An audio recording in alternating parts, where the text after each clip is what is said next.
Hello अस्सलाम वालेकुम everyone. कैसे हैं आप सब। जो आज का हमारा टॉपिक है वो है हमारा फिनाइल केटोन्यूरिया और इससे आगे जितनी भी डिजीज़ हैं उसको आज हमने स्टडी करना है। तो जो हमारा फिनाइल केटोन्यूरिया है इसमें होता क्या है कि पहले आपको पता होना चाहिए कि जो फिनाइल एनालीन है, फिनाइल एलानीन है, ये आपका टायरोसिन के अंदर चेंज होता है। ठीक है, और किसकी हेल्प से चेंज हो जाता है? वो होता है phenyl alanine hydroxylase. Phenyl alanine hydroxylase. अब जब फिनाइल एलानीन हाइड्रोक्सिलेज की मदद से जब आपका फिनाइल एलानीन टायरोसिन के अंदर चेंज हो जाता है, और जब ये टायरोसिन होता है वो आपका फिनाइल एलानीन पैरोविक एसिड के अंदर चेंज हो जाता है। किसके अंदर चेंज हो जाता है? फिनाइल एलानीन पैरोविक एसिड के अंदर। किसकी मदद से? अमाइनो ट्रांसफेरेज की मदद से। फिर ऐसे ही आगे जो आपका phenyl alanine hydroxy pyruvic acid है वो आपका होमो एसिटोनिक एसिड में चेंज हो जाता है। फिर मिथाइल एसिटोएसिटिक एसिड के अंदर चेंज हो जाता है। तो वो उसमें फिर ट्राइसोमी आ जाते हैं, ट्राइसोमी 2 की मदद से, ए की मदद से, अल्केप्टोन्यूरिया की मदद से। तो इसी तरीके से जो उनसे वो सीरीज़ चलती है। लेकिन यहाँ हमने ये पढ़ना है कि जब आपका फिनाइल एलानीन टायरोसिन के अंदर चेंज होता है फिनाइल हाइड्रोक्सिलेज की मदद से। अब इमेजिन करें कि आपका फिनाइल हाइड्रोक्सिलेज जो सा ये है, हाइड्रोक्सिलेज है, ये फॉर एग्जांपल आपकी बॉडी में नहीं है, ये ख़त्म हो चुका है। तो इसकी क्या होगा कि फिनाइल एलानीन टायरोसिन के अंदर चेंज होगा? नहीं होगा। इससे क्या होगा कि हमारी बॉडी के अंदर जो फिनाइल एलानीन है उसकी अमाउंट क्या हो जाएगी? बढ़ जाएगी। जब फिनाइल एलानीन की अमाउंट जो से हमारी बॉडी में बढ़ती चली जाएगी, अकोमुलेशन होती चली जाएगी हमारी बॉडी के अंदर फिनाइल एलानीन की, तो ये किस में चेंज हो जाएगा? केटोन्स में। किस में चेंज हो जाएगा? केटोन्स के अंदर। तो यहाँ पे क्या लिखा हुआ है देखें, caused by decrease phenylalanine hydroxylase enzyme, decrease जो कोफैक्टर है हमारा उसमें डिक्रीज हो जाएगी, and tyrosine becomes essential and phenylalanine accumulates and is subsequently converted into ketone metabolites. जो फिनाइल एलानीन है बढ़ता किस में हो जाएगा? केटोन्स में चला जाएगा, केटोन्स में चेंज हो जाएगा। अब केटोन्स हमारी बॉडी के लिए हार्मफुल है। So not apparent at birth, present with in the first few months of life. इसमें इंपॉर्टेंट चीज़ आपने याद रखनी है, जो एमसीक्यू सिनेरियो से हम पढ़ रहे हैं तो उस हवाले से कि जो बच्चा है वो किस तरीके से प्रेजेंट करेगा। ये patient fair hair, skin, eczema, blue eyes and musty urine odour associate with increase risk of heart disease. Associate कर सकता है हमारी एमसीक्यू सिनेरियो में, वो ऐसी कोई हार्ट से कोई रिलेटेड डिजीज़ बता सकता है कि उसके अंदर कोई एएसडी है, वीएसडी है या कुछ ऐसी चीज बीमारी है। उसमें कंफ्यूज नहीं होना। उसमें आपने जो क्लिनिकल फीचर्स है फिनाइल केटोन्यूरिया के, fair hair, skin, eczema, blue eyes, musty urine odour, इनको आपने अपने माइंड में रखना है। During infancy the patient will need special. अब इसका जो ट्रीटमेंट है ना, इसके ट्रीटमेंट में आपने क्या करना है कि आपने उसको, अब देखिए पहले हमारी बॉडी के अंदर फिनाइल एलानीन की जो उनसे अकोमुलेशन है वो बहुत ज़्यादा हो रही है, तो हमने क्या करना है? बहुत कम देना, मतलब कि आर्टिफिशियल जो स्वीटनर्स हैं वो हमने बहुत कम देने हैं।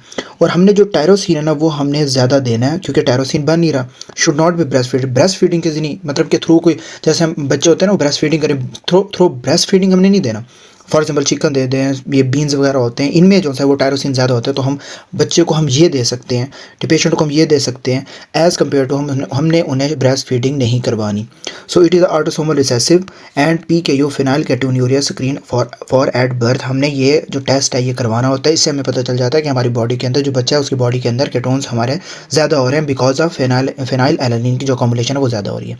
सो this is all about phenylketonuria. इसमें आपने बस सिर्फ इतना याद रखना है, fair hair, skin, eczema, blue eyes, musty urine odour, कोई ना कोई एसोसिएटेड डिजीज़ दे सकता है हार्ट के साथ। और इसके अंदर अगर वो ट्रीटमेंट पूछता है तो आपने टायरोसिन बहुत ज़्यादा देना है, which is should not be breast fed. So this is all about the phenylketonuria. Fabry disease.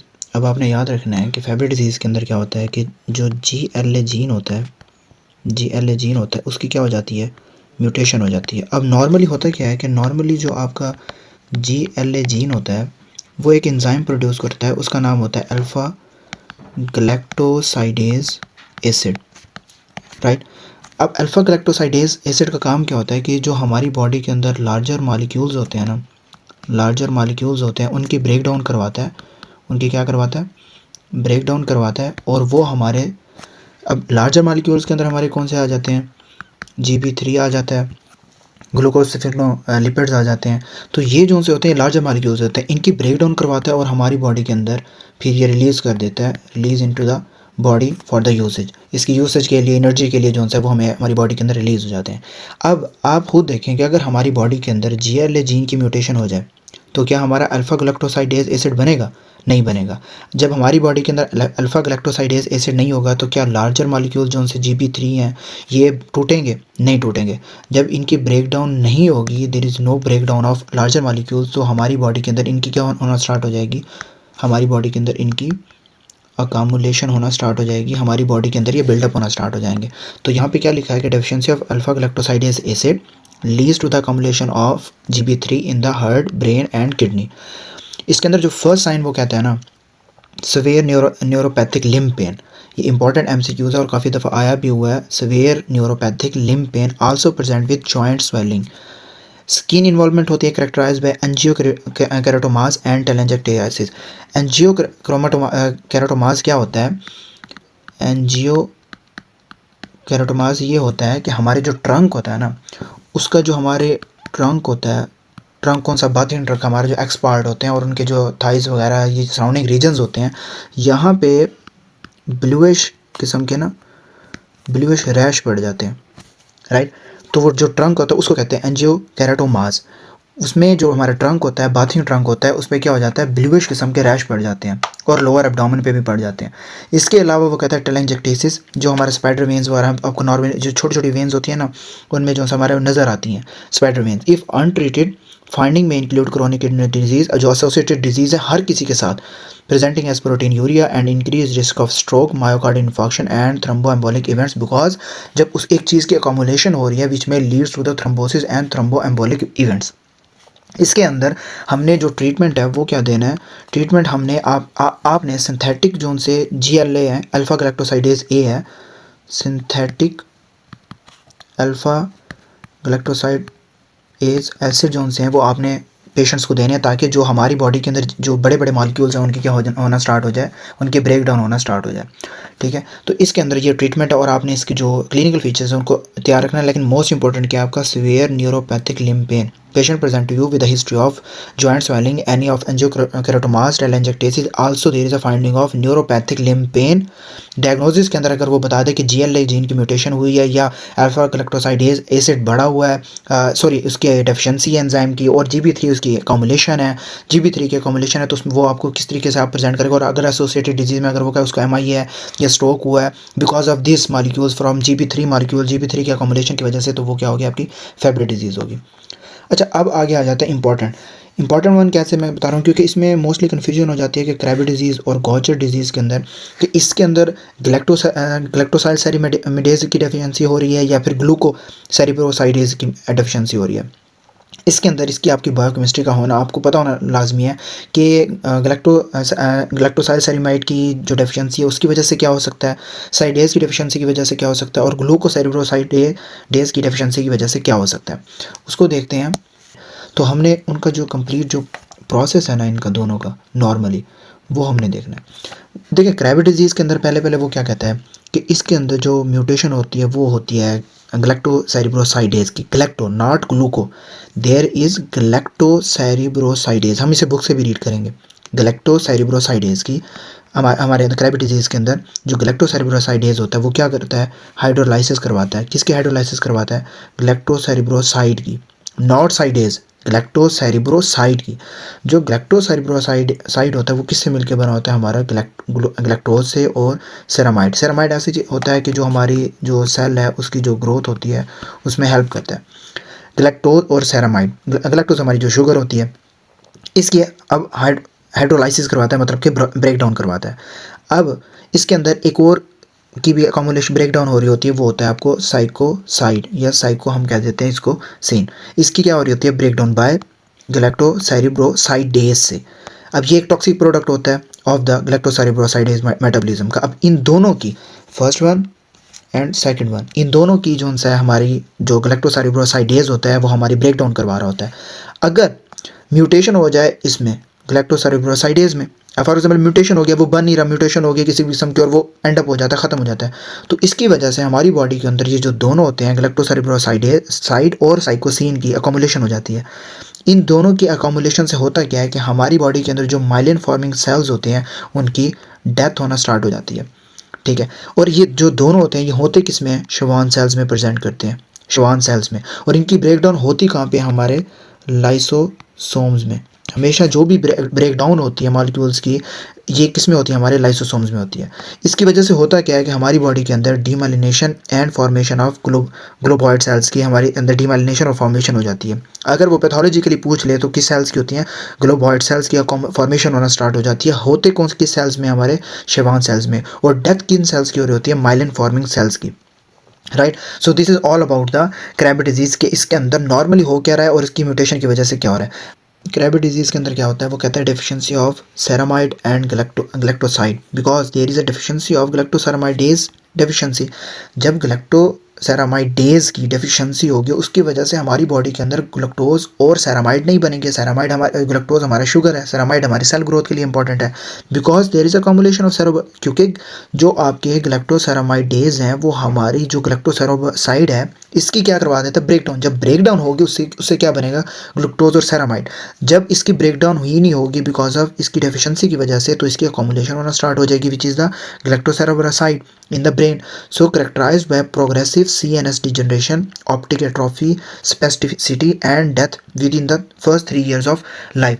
इसके अंदर जो हमारे डायग्नोज होते हैं वो हमेशा हम MRI करवाते हैं इसकी डेफिशिएंसी के अंदर, ठीक है। इसकी जो हमारी ट्रीटमेंट होती है इसके अंदर हम हमेशा हेमाटोपोइटिक स्टेम सेल जो हैं वो देते हैं, ट्रांसफ्यूज़ करते हैं हेमाटोपोइटिक स्टेम सेल्स, और या फिर सेल रिप्लेसमेंट। तो क्रेबे डिजीज़ के अंदर आपको नॉर्मल फिजियोलॉजी और उसकी म्यूटेशन के बाद का प्रोसेस पता होना चाहिए। आपने उसकी फिजियोलॉजी और पैथोलॉजी को देखना है, ठीक है। गॉचर डिजीज़ के अंदर होता क्या है, इसमें होता है ग्लूकोसेरिब्रोसाइडेज। उसके अंदर क्या था, ग्लैक्टोसेरिब्रोसाइडेज, इसको कहते हैं GBA। और वहाँ पे क्या था हमारा, ग्लैक्टोसेरिब्रोसाइडेज। इसमें क्या होती है, ब्रेक डाउन होती है हमारी ग्लूकोसेरिब्रोसाइड की। उसमें क्या था, ग्लैक्टोसेरिब्रोसाइड, ठीक है। इसमें क्या होता है हमारा ग्लूकोज और सेरामाइड। उसमें क्या था हमारा, ग्लूकोज और सेरामाइड। ये क्या, ग्लूकोज सेरिब्रोसाइड होता क्या है, हमारे शुगर और फैट होते हैं बेसिकली। जब ये ग्लूकोसेरिब्रोसाइड जो है वो हमारे क्या होता है, हमारे बॉडी के अंदर आके हमारे सेल से जो है, फॉर एग्जाम्पल ये सेल है, इसके आके ऊपर अटैच हो जाता है। जब हमारे सेल्स टूटते हैं, ओल्ड हो जाते हैं, व्हेन सेल्स गेट्स ओल्ड, तो ये किस मैक्रोफेज को आके खा लेते हैं। जब मैक्रोफेज आके कहाँ ले जाते हैं इनको तोड़ने के लिए, लाइसोसोम्स में। जब मैक्रोफेजेस इनको लाइसोसोम्स में लेके जाते हैं तो इनकी क्या हो जाती है, ब्रेक डाउन। जब इनकी ब्रेक डाउन होती है तो ग्लूकोसेरिब्रोसाइड हमारा या हमारी बॉडी के अंदर एज अ वेस्ट, हम या वेस्ट कर देती है हमारी बॉडी, या हमारी बॉडी इसको यूज़ कर लेती है। नॉर्मली ये होता है। अगर इसके अंदर म्यूटेशन हो जाए, GBA की म्यूटेशन हो जाए, तो ग्लूकोसेरिब्रोसाइड हमारी बॉडी के अंदर क्या हो जाएगा, कम हो जाएगा, जिसकी वजह से हमारी बॉडी के अंदर ग्लूकोसेरिब्रोसाइड, साइड अपने सेरिब्रोसाइड तो दोनों में है, लेकिन उसमें ग्लूक्टो है। क्रेबे डिजीज़ के अंदर ग्लूकोसेरिब्रोसाइडेज है, इसके अंदर ग्लूकोसेरिब्रोसाइडेज है। अब इसके अंदर ग्लूकोसेरिब्रोसाइड की क्या हो जाएगी, अकोमोडेशन हो जाएगी। सो अकोमोडेशन इन लाइसोसोम्स, क्योंकि मैक्रोफेजेस तो लाइसोसोम में लेके आते हैं इनको, लेकिन अब वहाँ पे GBA ही नहीं है। GBA तो इसको तोड़ता है लाइसोसोम में। जब लाइसोसोम में GBA हमारी म्यूटेशन है तो लाइसोसोम में ये टूटेंगे नहीं, जिसकी वजह से वहाँ पे क्या होना लग जाएगी, अकोमोडेशन होना स्टार्ट हो जाएगी। So basically it is a lipid letting. अब उसकी वजह से हमारी जो लाइसोसोम्स है उसके अंदर क्रिंकल्ड पेपर या टिश्यू पेपर हम कहते हैं, कि जो हम जैसे क्रम्बल्ड टिश्यू पेपर नहीं होते, इसे निचोड़ के हम फेंक देते हैं, उसकी वजह से हमारे जो गोचर सेल्स हैं वहाँ पे हमारे जो है ये क्रिंकल्ड अपीयरेंस शो होने लगती है। अब इसके अंदर 3 टाइप्स आ जाती हैं, एक टाइप 1, टाइप 2 और टाइप 3। इसमें नॉन न्यूरोपैथिक होता है, मतलब स्प्लीन, लिवर यहाँ पे जो है वो अफेक्ट करता है। और बेसिकली इसके अंदर जो एक्यूट न्यूरोपैथिक होती है टाइप 2 में, और टाइप 3 में हमारा क्रोनिक होता है। बेसिकली इसमें टाइप 1 के अंदर हमारी जो है स्प्लीन वगैरह पे, बोन्स पे, लिवर पे, हमारी बोन्स पे, लिवर पे, किडनी पे हमारा क्या करता है, अफेक्ट करता है। तो इसके अंदर जब देखें हमारी बोन्स लिवर पे अफेक्ट कर रहा है, तो इसकी वजह से हमारी जो आरबीसीज़ हैं उनकी क्या होगी, प्रोडक्शन लो हो जाएगी। जब इसकी प्रोडक्शन लो होगी तो हम कह सकते हैं कि इसके अंदर अनीमिया हो चुका है, एनीमिया, ठीक है। जब एनीमिया होगा तो उसकी वजह से हमारी जो WBCs है हमें वो भी कम देंगे, जिसकी वजह से क्या हो जाएगा, ल्यूकोपीनिया। और इसके अंदर ऑस्टियोपोरोसिस की जो है या बोन क्राइसिस हमें देखने को मिलती है, ठीक है। इसके अंदर जो इसका अगर हम दोनों को कंपैरिजन करें तो दोनों में, एक में ग्लैक्टोसेरिब्रोसाइड और ग्लूकोसेरिब्रोसाइड, ये दोनों से फिंगोलिपिड्स होते हैं हमारी बॉडी के अंदर दोनों का काम, एक लैक्टोज है, शुगर है, सेल की ग्रोथ के लिए इंपॉर्टेंट है। दोनों जो से हमारे मैक्रोफेजेस खाते हैं, लाइसोसोम्स में लेके जाते हैं, फिर लाइसोसोम्स को तोड़ते हैं फिर दोनों में, और वो हमारी बॉडी के लिए यूज़ होते हैं कि अगर वेस्ट है तो हम वेस्ट प्रोडक्ट में जाते हैं। लेकिन अगर उनके अकोमुलेशन होना स्टार्ट हो जाए, तो आपने क्रेबी डिजीज़ के अंदर पढ़ा है, तो अगर उसके अकोमुलेशन हो जाए तो उसकी वजह से ऑप्टिक एट्रोफी हो सकती है, स्पेसिटिसिटी हो जाती है, हमारी बॉडी के अंदर जो है वो डेथ भी हो सकती है with in the 3 years of life. इसके अंदर जो हमारी बॉडी है, इसके अंदर जो हमें ट्रीटमेंट है, उसके अंदर हमने क्या दिया था, हेमाटोपोइएटिक स्टेम सेल्स। इसके अंदर इंजाइम रिप्लेसमेंट थेरेपी देंगे, इंजाइम रिप्लेसमेंट थेरेपी, और इसके अंदर हम सबस्ट्रेट रिडक्शन थेरेपी भी देते हैं। अब एक दफ़ा यहाँ से रीड करते हैं, the deficiency of glucocerebrosidase also known as acid beta galactosidase that lead to the accumulation of mutation of galactocerebroside not sidase side in the brain liver spleen bone marrow से में present with anaemia and thrombocytopenia, because हमारी body के अंदर जो bone है उसकी क्या होने लग जाती है, फाइब्रोसिस, जिसकी वजह से प्रोडक्शन होना स्टार्ट, आरबीसी की कम हो जाती है, एनीमिया हो जाता है, और डब्ल्यूबीसी हमारे कम हो जाते हैं। Infantile form manifested by early rapid neurological decline, adult more common, not manifested by brain defect compatible with the normal life span. Treatment मैंने आपको इसका बता दिया, हम क्या करेंगे, एंजाइम रिप्लेसमेंट थेरेपी देंगे, जिसमें हम ग्लूकोसेरेब्रोसाइडेज देंगे। Right, so this is the Gaucher disease. So thank you so much, this all of it. Next हम इंशाल्लाह जितनी भी डिजीज़ हैं वो नेक्स्ट मॉड्यूल के अंदर पढ़ेंगे। तब तक के लिए बहुत सारा ख्याल रखिएगा। अल्लाह हाफिज़।